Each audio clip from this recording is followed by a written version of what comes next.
সিরাত BD সিরাত BD সিরাত BD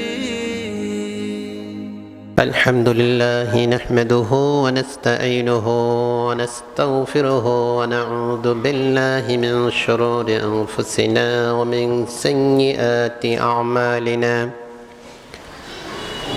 من يهده الله فلا مضل له ومن يضلله فلا هادي له ونشهد أن لا إله إلا الله وحده لا شريك له أما بعد فقد قال الله تعالى في كلامه المجيد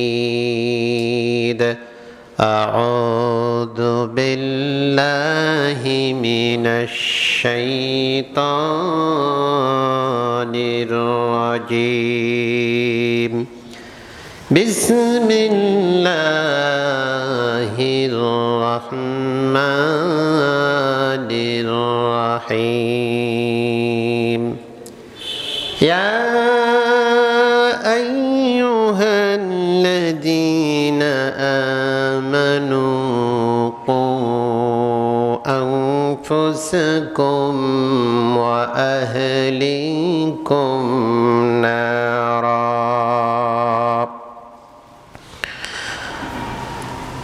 وقودها الناس والحجارة عليها ملائكة غلاظ شديدا لا يعصون الله ما أمرهم ويفعلون ما يؤمرون وقال النبي صلى الله عليه وسلم كل مولود يولد على فطره فآباه يحوداني وينسساني ويمجسان সম্মানিত উপস্থিতি, আজকে আমি আপনাদের সামনে সূরাতুত তাহরীমের 6 নম্বর আয়াত আপনাদের সামনে তেলাওয়াত করেছি। বহু সমস্যা আছে আমাদের সমাজে, আছে না? অনেক ধরনের সমস্যা আছে, কিন্তু আমরা যদি গভীরভাবে চিন্তা করি তাহলে যে বিষয়টি দেখব সেটি হচ্ছে আমাদের সন্তানাদি যারা আছে, এই সন্তানাদিগুলি মানুষ না হওয়ার কারণে, মানুষ হয়েও মানুষ না হওয়ার কারণে যে সমস্যা আমরা ফেস করতেছি, সে সমস্যার কারণে আজকে সমাজ জর্জরিত, আজকে দেশ জর্জরিত, আজকে পিতামাতা অতিষ্ঠ, আজকে জাতি ধর্ম বর্ণ নির্বিশেষে গোটা পৃথিবী আজকে জর্জরিত হয়ে যাচ্ছে। কারণ একটাই, যে আমাদের সন্তানেরা আজকে আমাদের থেকে ডাইভার্ট হয়ে গেছে। কথা ঠিক কিনা বলেন? আমি যদি অন্যভাবে বলি তাহলে এভাবে কথাটা বলা যাবে যে আমার জীবনের সবচাইতে মূল্যবান সম্পদ কি? আমি কার জন্য দৌড়াই? আমি কার জন্য বেঁচে আছি? কাদের জন্য আমরা হালাল হারাম বাদ দিয়ে সারাদিন ঘন্টার পর ঘন্টা পরিশ্রম করতেছি? আমরা আমাদের কোনো প্রকারের আরাম, আমাদের রেস্ট, আমাদের বিশ্রাম সব কিছুকে হারাম করে দিয়ে আমরা যাদের জন্য ছুটতেছি তারা হচ্ছে আমাদের সন্তানাদি। ঠিক কিনা বলেন? আমার সন্তানকে যদি আমি ঠিকমতো মানুষ করতে পারি, আরেকজন তার সন্তানকে যদি ঠিকমতো মানুষ করতে পারে, এভাবে করে একটি সমাজের সন্তানগুলি যখন সকলেই সুসন্তান হিসাবে, সুনাগরিক হিসাবে, আদর্শ সন্তান হিসাবে প্রতিপালিত হবে, তখন সে সমাজ, সে দেশ উন্নত সমাজ হিসেবে পরিগণিত হবে। কিন্তু আমার সন্তানকে যে আমি আদর্শ বানাবো, কিভাবে আমার সন্তানকে আদর্শ বানাবো, সেই দিক নির্দেশনাগুলি আমাদেরকে জানতে হবে, সেই ইনফরমেশনগুলি আমাদেরকে জানতে হবে। আর যদি আমরা না জানি, আমরা যদি এই সম্পদকে, এই আমানতকে যথাযথ এর ব্যবহার না করি, এর প্রতিপালন না করি, তাহলে আল্লাহ রাব্বুল আলামিন আমাদেরকে মুআখাযা করবেন, আল্লাহ ছেড়ে দেবেন না। আপনার সন্তানকে যদি আপনি মানুষ করতে চান, আপনার সন্তানকে যদি আপনি ইঞ্জিনিয়ার বানাতে চান, তাহলে ইঞ্জিনিয়ার যারা তাদের কাছে পরামর্শ নিতে হবে। মানুষকে মানুষ হিসেবে তৈরি করার জন্য মানুষকে মানুষ হিসেবে সৃষ্টি করেছেন কে? আল্লাহ। সুতরাং এই মানুষগুলিকে পারফেক্ট মানুষ আপনি কেমনে বানাবেন, তার ইনফরমেশন নিতে হবে আল্লাহর কাছ থেকে, নাকি অন্য কোনো জায়গায় পাওয়া যাবে? বলেন বলেন, কথা বলেন, অন্য কোনো জায়গায় পাওয়া যাবে? পাওয়া যাবে না। আল্লাহ রাব্বুল আলামিন বলছেন কোরআনে কারিমে, ইয়া আইয়ুহাল্লাযীনা আমানু কু আনফুসাকুম ওয়া আহলিকুম নারা। আমার আল্লাহ বললেন, হে ঈমানদারগণেরা, তোমরা নিজেরা জাহান্নামের আগুন থেকে বাঁচো, জাহান্নামের আগুন থেকে তোমরা নিজেরা বাঁচো। ওয়া আহলিকুম নার, এবং তোমার পরিবার যারা তাদেরকেও বাঁচাও, তাদেরকেও বাঁচাতে হবে। এই দায়িত্ব পিতামাতার। যারা বলুন ঠিক কিনা? এই সন্তানগুলিকে বাঁচার দায়িত্ব পিতামাতার। এটি আদেশ, ইম্পারেটিভ সেন্টেন্স, আদেশ সূচক বাক্য। আল্লাহ রাব্বুল আলামিন বললেন, নিজে বাঁচো, সন্তানদেরকে বাঁচাও। এই আয়াতের তাফসিরে একটি ঘটনা এনেছেন মুফাসসির। যখন বলা হলো ওয়াকুদুহান নাস ওয়াল হিজারা, জাহান্নামের লাকড়ি হবে মানুষ এবং পাথর। এই আয়াত যখন একজন মা তার সন্তানের সামনে তেলাওয়াত করলেন, তার সন্তান কেঁদে কেঁদে মাকে বলতেছে, মা তুমি যখন চুলা জ্বালাতে যাও, রান্না করতে যাও, তখন তো আমরা দেখি ছোট্ট ছোট্ট লাকড়িগুলি দিয়ে আগে আগুনটা জ্বালাও, ছোট খড়িগুলো আগে চৌকার মধ্যে দাও। তাহলে কি আল্লাহ রাব্বুল আলামিন এই জাহান্নামে যে মানুষ এবং পাথর যাবে, লাকড়ি হবে, ছোট ছোট বাচ্চাগুলিকে দিয়ে কি জাহান্নামে আগে উদ্বোধন করবে, আর জ্বালাই দিবেন? একটি সন্তানের জাহান্নামের আগুন সম্পর্কে তার ধারণা ছোট্ট অবস্থায়, চিন্তা করে দেখুন তো। এই সন্তানটি যখন শুনবে যে এই কাজ হারাম, এটি করা যাবে না, যে সন্তানের কথা একটু আগে শুনলেন জাহান্নামের আগুনের কথা, তার মনে এইভাবে দাগ কাটলো, সেই সন্তান অন্যায় কাজ করতে পারবে? পারবে না। ভাইরা আমার, আমরা সামনে যাই। আমি বলছিলাম যে এই সন্তান আদি হচ্ছে আমাদের জন্য সবচাইতে বড় সম্পদ, বড় রিসোর্স, মূল্যবান সম্পদ। শুধু সম্পদ নয়, এগুলি আল্লাহ রাব্বুল আলামিনের পক্ষ থেকে আমাদের জন্য আমানত। ঠিক কিনা বলেন? আমাদের জীবন যেমন আল্লাহ রাব্বুল আলামিন, আমার সময়টুকু যেমন আল্লাহ রাব্বুল আলামিন, আমার হায়াতটুকু যেমন আল্লাহ রাব্বুল আলামিন আমার জন্য আমানত করে দিয়েছেন, এই আমানত সম্পর্কে আল্লাহ প্রশ্ন করবেন। ঠিক তেমনি ভাবে আমার সন্তানাদি আল্লাহ দিয়েছেন, এগুলি আল্লাহ রাব্বুল আলামিন কিয়ামতের ময়দানে সন্তান সম্পর্কে আমাকে জিজ্ঞেস করবেন। এই সন্তান সবাই পায় না।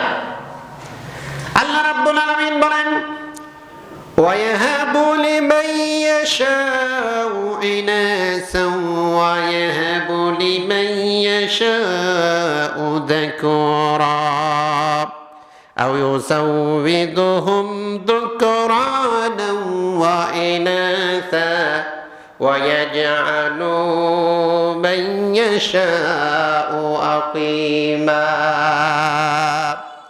আমার আল্লাহ বলেন, সন্তান সকলকে আমি দেই না, কিছু মানুষকে আমি শুধুমাত্র কন্যা সন্তান দিয়েছি, আর কিছু মানুষকে শুধুমাত্র পুত্র সন্তান দিয়েছি, আবার কিছু মানুষকে আমি পুত্র সন্তান দুটি দিয়েছি, আবার কোন মানুষকে ইয়াজআলু মান ইয়াশাউ আকিমা, তাদেরকে পুত্র দেই নাই, কন্যা সন্তানও দেইনি, তাদেরকে আমি কোনো সন্তানই দান করি নাই। জোরে বলেন ঠিক কিনা? সুতরাং সন্তান দেওয়ার মালিক কে? আল্লাহ। এই সন্তানগুলি বাবা মার কাছে আমানত, বাবা মার কাছে আমানত। এই সন্তানগুলিকে পারফেক্ট সন্তান তৈরি করতে হলে বাবা মার কিছু অধিকার আছে, আছে না নাই? কিভাবে তৈরি করবেন সে কথা বলছিলাম। কিভাবে তৈরি করবেন আল্লাহ রাসূল আমাদেরকে বলে গেছেন। কিভাবে সন্তান তৈরি করবেন সে কথা আল্লাহ রাব্বুল আলামিন আমাদেরকে বলে দিয়েছেন। কিভাবে সন্তান তৈরি করবেন কোরআন আমাদেরকে সেই ঘোষণা দিয়েছেন। জোরে বলেন সুবহানাল্লাহ। যেই বীজ আপনি মাঠে বপন করবেন, সেই মাঠটা যদি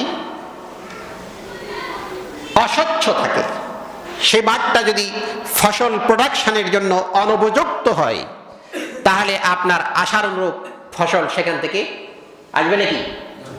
আসবে না। কেন আসবে না? যে ফসল যেখানে প্রোডাকশন হবে সেই জায়গাটা তার উপযুক্ততা সেখানে সে পায় নাই। কথা ঠিক কিনা বলেন? আবার আপনি দেখবেন এই বিভিন্ন মিল কারখানায়, যেমন আমি যদি বলি আপনাদেরকে সহজে বোঝার জন্য, আপনারা দেখবেন কাগজ ফ্যাক্টরি আছে। এই যে কাগজ আছে, কাগজ ফ্যাক্টরি আছে না? কাগজ ফ্যাক্টরিতে কোনো জায়গায় যদি একটু উল্টাপাল্টা থাকে, তাহলে কাগজটা ঠিক ওই জায়গায় এসে দেখবেন ওই জায়গায় একটু কাগজটা উল্টাপাল্টা হয়ে গেছে। হবে কি না? উল্টাপাল্টা হয়ে যাবে। তার মানে বোঝা গেল যে আপনার সন্তান, আপনার বাড়িটা হচ্ছে আপনার ফ্যাক্টরি। জোরে বলুন ঠিক কিনা? সুতরাং খুব ভালো করে শুনতে হবে। আমরা যারা পিতা আমাদেরকে খুব ভালো করে শুনতে হবে। সমাজের, আমি আগেই বলেছি, সবচাইতে নাওএডেজ আমি যদি বলি সবচাইতে মোস্ট ইম্পর্টেন্ট ক্রাইসিস, সেটি কি? সেটি হচ্ছে একদল আদর্শ সন্তানের অভাব। সন্তানগুলি ডাইভার্ট হয়ে যাচ্ছে, সেই সমাধান আমাদের কাছে নাই। জোরে বলুন ঠিক কিনা? আমি আলোচনা করব পাশ্চাত্যগুলিতে আমরা যদি দেখি শত শত নয় হাজার হাজার যুবক যুবতী আজকে সুইসাইড করতেছে। কেন? সেগুলি পরে আসবো ইনশাআল্লাহ। সম্মানিত ভাইরা আমার, তাহলে পিতা হিসাবে আপনার দায়িত্ব হচ্ছে, কিছু দায়িত্ব আছে। সেই দায়িত্বগুলি আল্লাহ রাসূল বলছেন, যে হাদিসটি তেলাওয়াত করেছি, কুল্লু মাউলুদুন ইউলাদু আলা ফিতরি, প্রত্যেকটা সন্তান ইসলামী সাজ নিয়ে পৃথিবীতে আসে, ইসলাম অ্যাকসেপ্ট করার অ্যাবিলিটি নিয়ে পৃথিবীতে আসে, ইসলামের ফরম্যাটে পৃথিবীতে আসে। ওয়া আবাহু ইউহাউইদানি, তার পিতা তাকে ইহুদি বানায় দেয়। ওয়া ইউমাজ্জিসানি, তাকে মাজুসি বানায় দেয়। ওয়া ইউনাসসিরানি, তার পিতা তাকে নাসারা বানায় দেয়। মুসলিম শরীফের হাদিসে আরেক জায়গায় দৃষ্টান্ত দিয়ে বলা হয়েছে, তোমরা কি দেখেছো যখন একটি সুন্দর গরু, একটি চতুষ্পদ জন্তু তার বাচ্চা প্রসব করে, সুস্থ বাচ্চা যখন প্রসব করে, সেই বাচ্চাটা কমপ্লিট একটা বাচ্চা থাকে, কিন্তু মাঠে চড়তে গিয়ে কখনো তার শিং ভেঙে যায়, কখনো তার পা ভেঙে যায়। এই ভাঙাগুলি দুনিয়াতে এসে তার ঘটছে, কিন্তু সে জন্মগ্রহণ যখন করেছে তখন সলিড একটা চতুষ্পদ জন্তু পৃথিবীতে এসেছিল। জোরে বলুন ঠিক কিনা? সুতরাং এই সন্তানগুলি ইসলাম গ্রহণ করার যে অ্যাবিলিটি, ইসলাম তার ভিতরে যেভাবে থাকা দরকার ছিল, প্রত্যেকটা সন্তান যারা ইহুদির ঘরে জন্মগ্রহণ করে, মুশরিকের ঘরে জন্মগ্রহণ করে, হিন্দু বৌদ্ধ সাঁওতাল যেখানেই জন্মগ্রহণ করুক, একটা সন্তান ইসলাম গ্রহণ করার অ্যাবিলিটি নিয়ে, যোগ্যতা নিয়ে, সেই ফরম্যাট নিয়ে পৃথিবীতে আসে।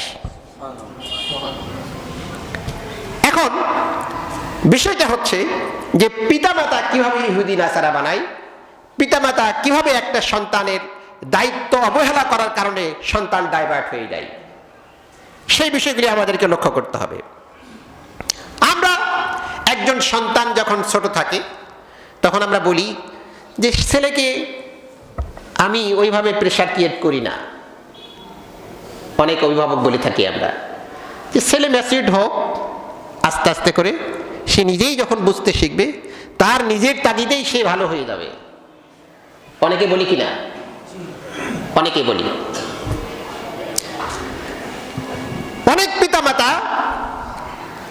সকাল 7টায় সকাল 6টায় প্রাইভেটে যেতে হবে, তাকে ডাক হাত করে আধা ঘন্টা আগে থেকেই প্রিপারেশন নেই যে তুমি প্রিপারেশন নাও, তোমাকে পড়তে যেতে হবে। ঠিক কিনা কথা? অ্যাডমিশন টেস্ট আসছে, বাস্তবতার সঙ্গে কথাগুলি মিলিয়ে নেন। সন্তানকে পড়ালেখা করতে হবে, ঠিক তাহাজ্জুদের সময় পিতা এসে সন্তানকে ডেকে দিচ্ছে, বাবা ওঠো, আর ঘুমা যাবে না। 8 রকম থ্রেট দিচ্ছে, তুমি কয়েকদিন পর পরীক্ষা দিবে আর এখনো তুমি ঘুমাচ্ছ, তা তো হয় না।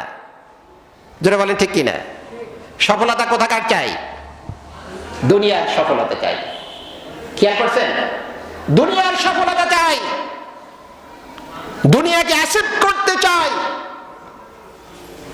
দুনিয়াকে পেতে চাই। তারই ফলশ্রুতিতে এই সন্তান কোন স্কুলে পড়লে, কিভাবে পড়ালেখা করলে ভালো করবে, এই জন্য সন্তান যত না ব্যস্ত, তার চেয়ে বেশি ব্যস্ত পিতামাতা। যারা বলেন ঠিক কিনা? কিন্তু এই ব্যস্ত হয়েই কি দুনিয়ার সবকিছু পাওয়া যাবে? ইসলাম কি বলে? এবার হাদিস শুনুন। عن زيد بن ثابت رضي الله تعالى عنه قال سمعت رسول الله صلى الله عليه وسلم يقول من كانت الدنيا نيته فرق الله امره।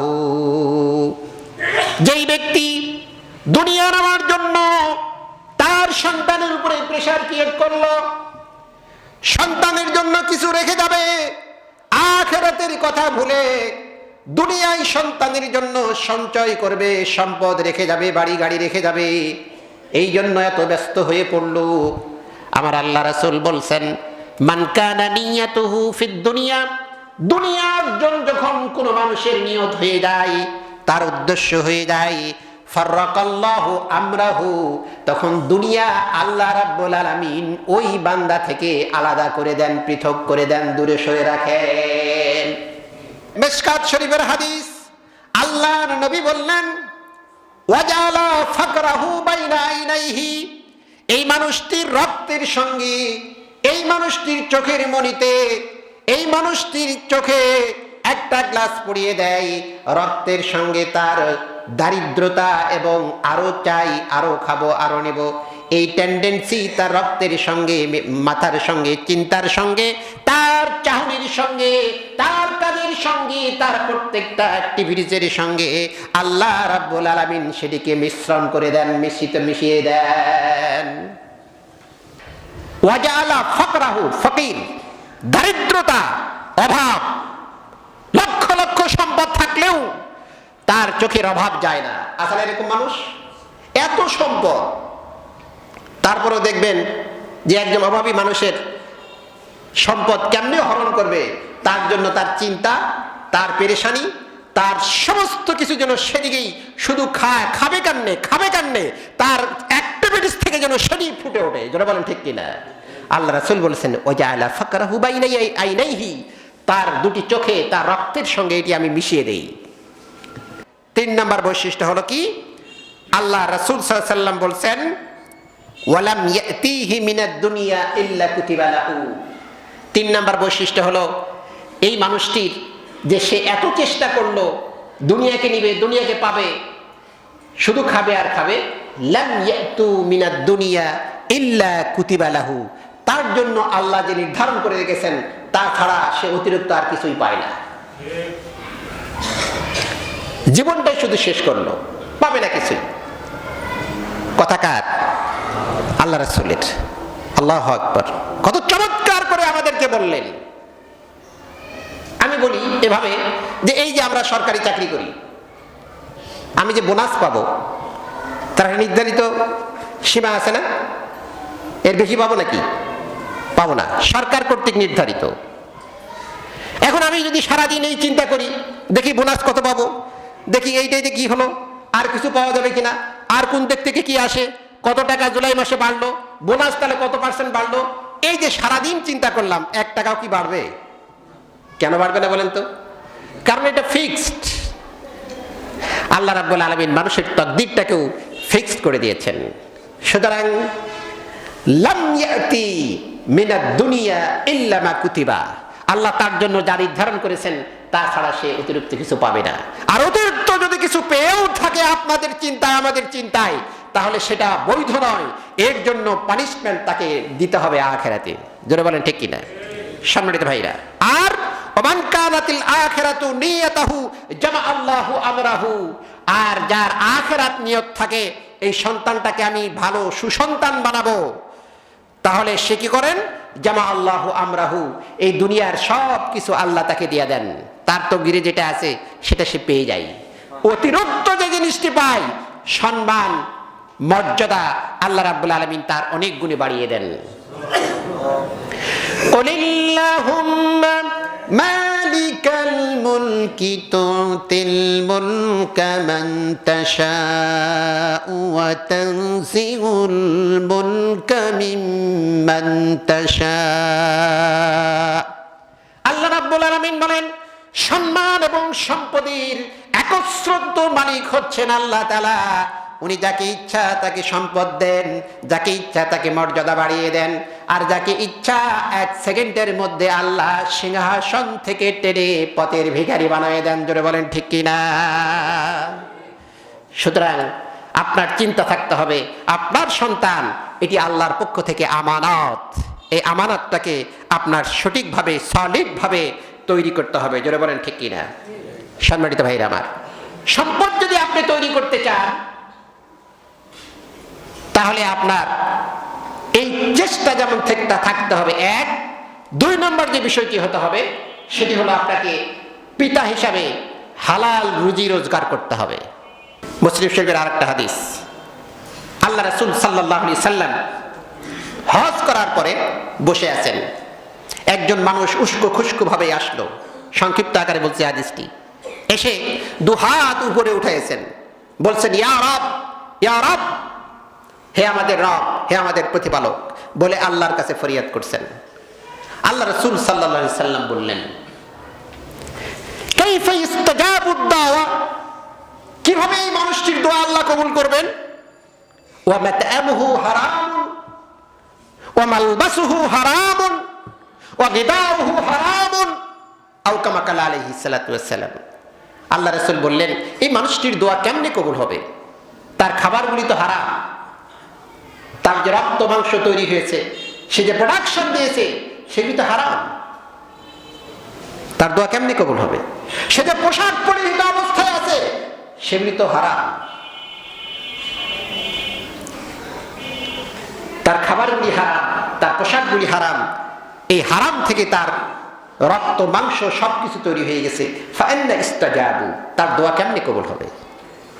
সুতরাং একজন পিতার 2 নম্বর বৈশিষ্ট্য থাকতে হবে সন্তান প্রতিপালন করার জন্য, আপনাকে অ্যাবসলিউটলি অবশ্যই অবশ্যই হালাল রোজগার করতে হবে। জোরে বলেন ঠিক কিনা? হালাল রোজগার যদি আপনি করেন, অনেকেই বলতেছেন তাহলে আমি সন্তানের জন্য কিছু রাখা যেতে পারবো না, হ্যান্ড টু মাউথ হবে, কেমনে আমি সন্তানের জন্য রেখে যাবো? আমি সময় পাবো না, তারপরে একটু সংক্ষিপ্ত আকারে বলি। আপনি যদি নেককার হন, আপনার সন্তান ভালো হয়ে যাবে। দৃষ্টান্ত দেই, সবার জানা একটা দৃষ্টান্ত, সূরাতুল বাকারা। এটা একটা কাহিনী আছে, আমার এই কথাটা আমার বানানো, আমি কোনো কথাই বানাই বলি না, তাফসীরে ইবনে কাসিরের মধ্যে ঘটনাগুলি আপনারা পাবেন। একজন নেককার ব্যক্তি মৃত্যুবরণ করার পূর্ব মুহূর্তে তার স্ত্রীকে বলল যে আমি ছোট্ট একটা বাকারা, একটা গাভীর বাচ্চা এটি রেখে গেলাম, আমি তো এখন মারা যাব, আমার বয়স হয়ে গেছে, তো তুমিও পর্দা খেলাপ করতে পারবে না, আমার সন্তানের জন্য কিছু রেখে যেতে পারি নাই, আমি হালাল রুজি করে যতটুকু পেরেছি খেয়েছি, সন্তানাদি তোমাকে পরিচালনা করার চেষ্টা করেছি, এই ছোট্ট একটা গাভীর বাচ্চা রেখে গেলাম, এই বাচ্চাটা তুমি বাহিরে গিয়ে লালন পালন করার দরকার নাই, এটাকে আল্লাহ রাস্তায় ছেড়ে দিও, মরুভূমি রাষ্ট্র, এদিক সেদিক খাবে, তারপরে আমার সন্তান যখন বড় হবে তখন তুমি তার আমার কথাটা বলে দিও। পিতা মারা গেলেন, সন্তান বড় হলো, একটু বড় হওয়ার পর তার মাকে ডেকে বলতেছে, বাবা তোমার বাবার কিছু কাহিনী তোমাকে বলি। হ্যাঁ বলেন। তখন উনি এই ঘটনাটি একটু সুন্দর করে তাকে বলে দিলেন যে তোমার বাবা একটা গাভী এভাবে রেখে গেছেন, তো সেটি কোথায়? উনি বললেন যে এটি তো আমাকে দেখার, আমি পর্দা খেলাপ করবো না, এটি ছেড়ে দিয়েছি, মরুভূমিতে এদিক সেদিক খেয়ে বেড়াচ্ছে। উনি সঙ্গে সঙ্গে বের হয়ে গেলেন। একে জিজ্ঞেস করে ওকে জিজ্ঞেস করলে, আমার বাবা যে একটা বাছুর রেখে গিয়েছিল সেটি কোথায়? কই, এটা তো চড়ে বেড়ায়, আমরা তো এটাকে কেউ কিছু বলি না, আমাদের কিছু খাইলেও আমরা কিছু বলি না, কারণ তোমার বাবা ছিল সৎ মানুষ। এই সৎ মানুষ থাকার কারণে আমরা জানি তোমার জন্য এই বাছুরটা উনি রেখে গেছেন, সুতরাং এটাকে আমরা কেউ ধরি না, যেখানে ইচ্ছা সেখানে ঘুরে বেড়াই। দেখো ওই কোথায়, যে দেখে হিষ্টপুষ্ট বড় হয়ে গেছে। এদিকে আরেকজন ফ্যামিলি, তার চাচা, এই চাচাতো বোনকে তার চাচাতো ভাই বিয়ে করবে মর্মে, বিয়েতে যখন রাজি না হয় তখন তাকে মেরে ফেলা হলো। এখন এটি নিয়ে গোটা রাজ্যে একটা মিটিং বসলো যে কি করা যায়, কে মেরেছে। কোরআনে এই কথাগুলি আসছে। আল্লাহ রাব্বুল আলামিন বলেন, وَإِذْ قَتَلْتُمْ نَفْسًا فَادَّرَأْتُمْ فِيهَا وَاللَّهُ مُخْرِجٌ مَا كُنْتُمْ تَكْتُمُونَ। তোমরা যখন একজনকে হত্যা করে গোপন করতেছিলে, তখন আল্লাহ রাব্বুল আলামিন এই হত্যাকারীকে কে হত্যা করেছেন, মুখরিজুম মা কুনতুম তাকতুমুন, আল্লাহ বের করে দিলেন তোমরা যেটা গোপন করতে চাইছো। সুবহানাল্লাহ বিহামদিহি। তখন আল্লাহ বললেন যে বনী ইসরাঈলদেরকে, তুমি একটা গাভী খোঁজ করো, যে গাভীটা এই ক্রাইটেরিয়া দিলেন, যেটা একটু লাল, এইরকম কালার হবে, এইরকম আবাদ করবে, এইরকম সাইজ হবে, ইত্যাদি ইত্যাদি। বনী ইসরাঈল প্রশ্ন করতেই থাকলো, তাহলে এইটা কিরকম হবে, কালার কিরকম হবে। সূরা বাকারায় এই কাহিনীগুলি আছে না? শেষ পর্যন্ত তারা দেখলো প্রশ্ন করতে করতে আল্লাহ যেরকম গাভী চাচ্ছেন সেই গাভী আর সেই রাজ্যে খুঁজে পাওয়া যাচ্ছে না, কিন্তু তাকে এই বিচার সমাধান করতেই হবে। দেখা গেল যে খুঁজতে খুঁজতে এই ছোট্ট ছেলেটির যে গাভী, সেটির সঙ্গে হুবাহু আল্লাহর নির্দেশনাগুলি মিলে যায়। এখন এই ছেলের কাছে আসছে যে তোমার গাভীটা মিলে যায়, তুমি এটি দাও আমাদেরকে, আমরা জবে করি। জবে করলে কি হবে? আল্লাহ রাব্বুল আলামিন ফাকুল্লাদরিবুহু বা'দুহা, এই জবে করে এই গোস্তের এক অংশ দিয়ে মৃত্যু ব্যক্তির গায়ে টাচ করলেই এটি জীবিত হয়ে বলে দিবে কে তাকে হত্যা করেছে। সুতরাং এই গরুটি দরকার। কোরআনের আয়াত, আমি সবগুলি বলতে পারতেছি না। পরে উনি তো বিক্রি করবেন না, বলছে আমার বাবার স্মৃতি, এটা আমি বিক্রি করব না। বিক্রি করবে না ইনি, আর ওরা নেবেই। এর দাম বেশি চাইবে না কম চাইবে? বিক্রি করবে না মর্মে দুই ধরনের আয়াত আসছে। উনি বলে দিচ্ছেন যে এইটি জবে করে এর চামড়া যতদূর পর্যন্ত থাকবে স্বর্ণ রূপতে ভর্তি করে দিতে হবে, এত দাম নেব। আরেকটা আয়াতে আসছে যে এর ওজনে দাম দিতে হবে। ওরা বলছে যা নাও নাও, আমাদেরকে গাভীটা দিয়ে দাও। সুবহানাল্লাহ আগেই বলে। আল্লাহ কেমনি খাওয়ায় দেখেন। যদি নেককার আপনি হতে পারেন, আপনার সন্তানের দায়িত্ব আপনাকে নিতে হবে না, আপনার চিন্তা করতে হবে না, চিন্তা করবেন কে? আল্লাহ। সুবহানাল্লাহ। ভাইরা আমার, এই সন্তান বলল এত সম্পদ যদি তুমি আমাকে দাও, তাহলে আমি আমার গাভীটা তোমাদেরকে দিতে পারি। এই ব্যক্তিগুলি রাজি হয়ে সঙ্গে সঙ্গে রাজি হয়ে গেল, এবং তাফসীরের মধ্যে এসেছে এই সম্পদ দেওয়ার ফলে, একটা গাভী বিক্রয় করার ফলে যে সম্পদ হলো, সেই এলাকার সবচেয়ে বড় লোক যারা, তাকেও তিনি ছাড়িয়ে গেছেন। ধরে কোন সুবহানাল্লাহ। আর একটি ঘটনা বলে শেষ করি। খিজির আলাইহিস সালামের ঘটনা শুনেছেন কিনা? মূসা এবং খিজির আলাইহিস সালামের ঘটনা। ওই যে তাকে প্রশ্ন করা যাবে না, মূসা আলাইহিস সালাম বলছে আমার চেয়ে কেউ জ্ঞানী আছে, তাকে সাগরে পাঠিয়ে দিল। খিজির আলাইহিস সালামের সঙ্গে দেখা। খিজির আলাইহিস সালামের কাছে যায়, বলতেছে আমি কিন্তু তোমার কাছে থাকতে চাই। কয় আমার সঙ্গে থাকতে হলে অনেক ধৈর্য লাগবে। কয় আমার ধৈর্য আছে। অনেক কথা এগুলো সূরাতুল কাহাফের মধ্যে আছে, একটা আলোচনা করি। বলছে গ্রামের মানুষকে আমাদের কিছু খাবার দাও, আমরা প্রতি ক্লান্ত শ্রান্ত। কয় খাবার দেব না। খাবার না দিয়ে মানুষগুলি তাড়িয়ে দিল। তাড়িয়ে যখন দিচ্ছে, হযরতে খিজির আলাইহিস সালাম যাওয়ার সময় মূসা আলাইহিস সালামকে বলছে এই মানুষটির এই যে জিদার একটা প্রাচীর ভেঙে যাচ্ছে, এই প্রাচীরটা ঠিক করে দিয়ে তারপর আমাদেরকে যেতে হবে। মূসা আলাইহিস সালাম রাগ হয়ে গেছে, কি বলেন আপনি? এত খারাপ আচরণ করলো এই এলাকার মানুষগুলি, আবার তাদের দেওয়ালটা আমরা উঠাই দিব? খিজির আলাইহিস সালাম মূসা আলাইহিস সালামকে বললো যে আমি তো আগেই বলেছি তুমি ধৈর্য ধারণ করতে পারবে না, তো এইখান থেকেই তোমার আমার সঙ্গে চলার পথ শেষ। তবে ঘটনা কয়েকটা ঘটছে, তার মধ্যে একটা শুধু বলছি সময় স্বল্পতার কারণে, যে ঘটনাটা আমাদের আলোচ্য বিষয়। দুইজন এতিম সন্তানের বাবা, তার বাবা ছিল একজন নেককার মানুষ। সুবহানাল্লাহ বলেন। ছোট অবস্থায় পিতামাতা মারা গেছে, তার কিছু সম্পদ যতটুকুই আছে এই প্রাচীরের নিচে লুকায়িত অবস্থায় আছে। আমি যদি প্রাচীরটা উঠাই না দেই তাহলে এই এলাকার মানুষ এই সম্পদগুলি পেয়ে ছোট্ট মানুষ সম্পদগুলি লুটপাট করে খেয়ে ফেলবে। অতএব এই প্রাচীরটা আমি ঠিক করে দিলাম, কারণটা হচ্ছে যাতে করে আইয়াবুলুগা আশুদ্দাহুমা, যাতে করে এরা একটা পরিণতি বয়স পর্যন্ত এই প্রাচীরটা এখানে দাঁড়িয়ে থাকে, গুপ্ত সম্পদগুলি ওই সন্তানদের হাতে চলে যায়। পিতামাতা সৎ হওয়া দরকার আছে না নাই আমার ভাইরা? সুতরাং আমি আজকে কয়েকটা বিষয় আলোচনা করেছি। ভূমিকায় বলেছিলাম এই সমাজের সবচেয়ে বড় ক্রাইসিস হচ্ছে মানুষ সম্পদ, মানব সম্পদ, যেটি হাজার হাজার সন্তান আজকে সঠিক রাস্তা থেকে ডাইভার্ট হয়ে গেছে। আমরা শুধু সন্তান ভালো হোক, সন্তান ভালো হোক চাই। কেমনে ভালো হবে? কয়েকটা গুণ, কয়েকটা দাবি পিতা সন্তান ভালো হওয়ার জন্য তাদের জন্য বলেছি আমি, সেইগুলি আমাদেরকে প্রথমে খেয়াল রাখতে হবে। আরো অনেকগুলি আছে। আমরা বাসায় ঢুকেই টিভিটা স্টার্ট দিলাম, জোরে বলেন ঠিক কিনা? আর সন্তানকে বলতেছি খবরদার দিকে আসবে না, পড়ালেখা করো, পড়ালেখা করো। জোরে বলেন ঠিক কিনা? আমি অফিস থেকে ফিরে এসে একটা ফেসবুক নিয়ে সমানে ফেসবুক টিপতেছি, সন্তানকে বলতেছি পড়ালেখা ঠিক মতো করতেছে তো? ঠিক কিনা বলেন? সন্তান পড়ালেখা করবে? করবে না। একজন আদর্শ পিতা যদি আমরা হতে পারি তাহলে কেবলমাত্র আদর্শ সন্তান আমরা প্রোডাকশন দিতে পারবো। জোরে বলেন ঠিক কিনা?